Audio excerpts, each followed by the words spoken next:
Hello tout le monde, c'est Carla, je vous retrouve dans cette vidéo aujourd'hui pour parler des 5 idées reçues sur la fac de droit. Donc je vous ai demandé sur Instagram, selon vous, les idées reçues, les clichés, et vous avez été vraiment nombreux à participer, donc je suis super contente. C'est sur l'Instagram formation.droit, si vous ne me suivez pas, n'hésitez pas à y aller, comme ça je vous fais participer justement à mes vidéos. Donc ceux qui ont participé, je vous remercie beaucoup. J'en ai pioché, il y en a pas mal qui revenaient, donc vous allez voir, dans mes réponses, il y a souvent, c'est à la fois vrai, c'est à la fois faux. Je vais vous expliquer à chaque fois comment faire, quelles sont mes astuces un petit peu pour rectifier ça. Donc avant, n'hésitez pas à télécharger le guide des 9 astuces dans la barre de description si jamais ce n'est pas fait. La première idée reçue, c'est il faut apprendre par cœur en droit. Donc c'est à la fois vrai, c'est à la fois faux, comme je vous disais. Donc c'est vrai parce que il y a beaucoup de cours, beaucoup de travail, donc il faut assimiler beaucoup de choses. Donc on a l'impression quand même que c'est un bourrage de crâne. Et c'est le cas aussi par exemple en droit administratif, où en droit administratif il va falloir apprendre par cœur des listes d'arrêts, donc avec le nom de l'arrêt, la date et la portée de l'arrêt. Bon, je vous rassure, hein, c'est la seule matière, mais sinon après c'est vrai qu'il y a quand même beaucoup de cours et on peut avoir l'impression que c'est du bourrage de crâne, surtout avant les examens où il faut tout retenir.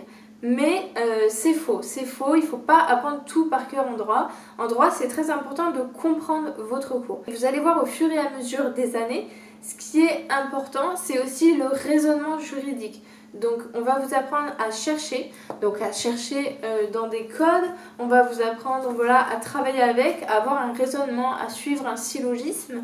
Et donc c'est bien d'apprendre son cours, mais la plupart du cours sera dans votre code. Donc ce qu'on va vous apprendre vraiment, c'est ce raisonnement, cette logique, et on va vous apprendre à travailler à partir de textes et à les appliquer. Et par rapport au cours, c'est pour ça aussi que je m'impose les fiches schémas, parce que c'est quelque chose qui me permet vraiment de synthétiser mon cours, de le rendre très logique. Et pour réaliser ces fiches schémas, il faut vraiment comprendre son cours.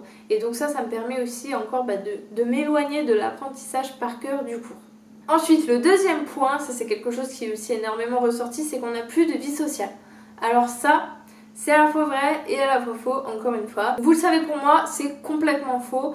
Moi, c'est vraiment un petit peu le pilier de ma chaîne, c'est réussir en droit sans y laisser sa vie sociale. Voilà, c'est ce que vous trouverez dans mon guide des 9 astuces, justement. Pour moi, c'est tout à fait possible de réussir en droit en ayant une vie personnelle. Ça peut être vrai pour certains parce qu'on peut se laisser couler en fait sous la charge de travail. Parce que, comme vous le savez, en droit, il y a beaucoup de travail et on peut facilement se laisser couler par cette charge de travail. Mais c'est faux parce qu'on peut très bien y arriver.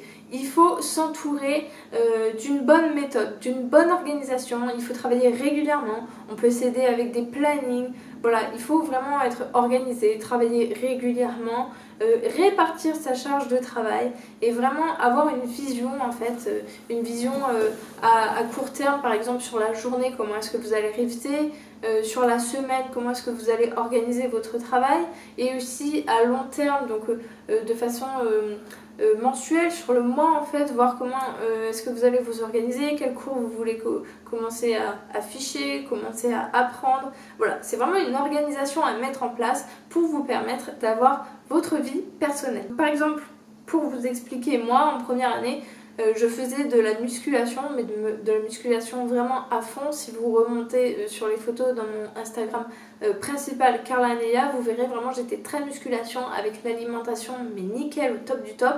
Et j'y allais 3 fois par semaine. Voilà, je pouvais totalement me dédier à ça. Ensuite, le troisième point qui ressort, c'est qu'il faut apprendre le code.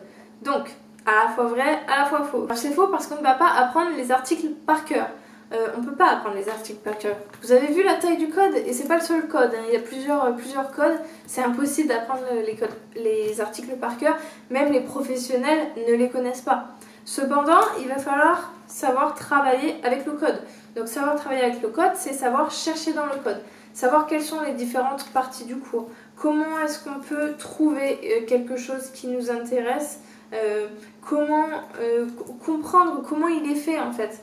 Comment est-ce que sont expliqués les articles avec la jurisprudence, comment est-ce qu'on va travailler avec ça.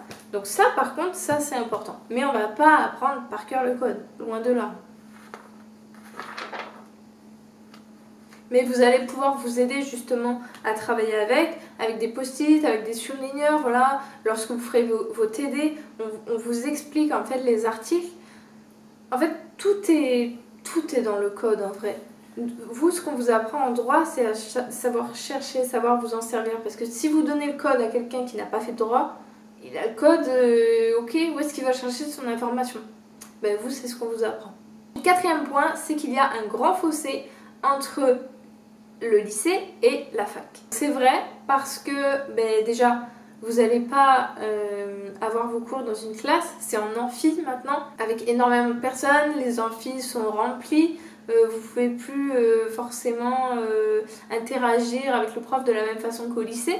Après, vous avez aussi une grande charge de travail qui n'est pas la même qu'au lycée. Donc, ce qui est important vraiment là, pour ce point-là, c'est l'autonomie. Donc l'autonomie, j'en ai parlé dans une vidéo que j'ai postée ou qui va arriver, c'est pour les qualités d'un étudiant en droit. Donc l'autonomie là-dessus, justement on le voit là avec le fossé entre le lycée et la fac, l'autonomie c'est quelque chose qui va beaucoup vous aider et ça va vous permettre justement de ne pas voir ce fossé. Il va falloir travailler par vous-même en fait, ne pas attendre qu'on vous dise de travailler, ne pas attendre les contrôles pour travailler. Vraiment vous allez devoir vous organiser avec un petit planning, être à jour en fait, vous allez devoir travailler pour vous.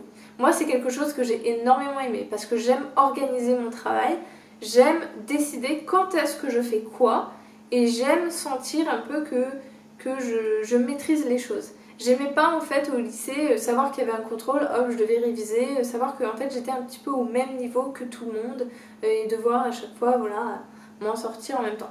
J'aimais bien en fait répartir moi-même mon planning et m'en sortir. Et ça justement c'est cette autonomie que moi j'ai beaucoup aimé. Donc ça peut être un bon point pour certains. Ensuite le cinquième point, ça c'est quelque chose qui m'a fait rire. Donc je cite, c'est donc quelqu'un qui m'a dit sur Instagram, je cite: majoritairement composé d'ES issus de classes sociales aisées qui se sapent en mode années 90. Alors ça c'est marrant. Bon c'est vrai qu'on peut en voir, surtout en première année, mais franchement ça c'est vraiment un cliché, hein. C'est loin d'être la vérité. En vrai c'est pas la majorité, en plus il y a du tout profil franchement, il y a des personnes qui viennent de bac S, de bac ES, de bac L, des personnes de bac pro, vraiment il y a vraiment tout le monde. Ensuite au niveau des tenues, tout le monde s'habille comme il veut. Il y a juste certains masters dans certaines facs, dans les masters 2, des profs qui, enfin des responsables de master qui, j'avais vu dans des masters, qui obligeaient leurs élèves à venir en costume cravate. Ça je trouve ça un peu limite, mais bon voilà.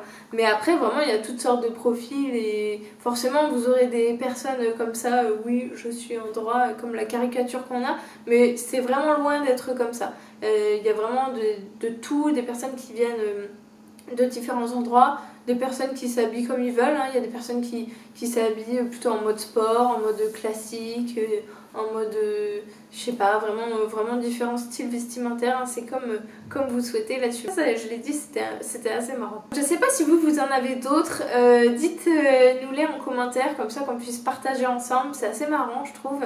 Et voilà, j'espère que cette vidéo vous a fait plaisir, moi je vous fais des gros bisous et je vous dis à la prochaine.